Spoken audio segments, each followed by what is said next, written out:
Hello സുഹൃത്തുക്കളെ, ആസിഫാണ്. ഇന്ന് നമുക്ക് അയക്കാനുള്ളത് എറണാകുളത്തേക്കാണ്. ഒരേപോലത്തെ രണ്ടെണ്ണം. അപ്പൊ അതിൽ എന്തൊക്കെയുണ്ട് നോക്കട്ടോ.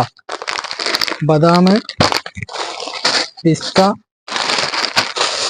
ചൈന സ്റ്റോൺ,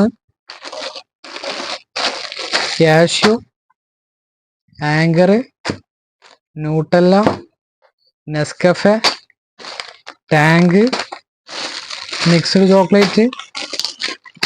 ചോക്ലേറ്റ്, ഈത്തപ്പഴം, മിക്സ്ഡ് മിനീസ്, സഫാരി.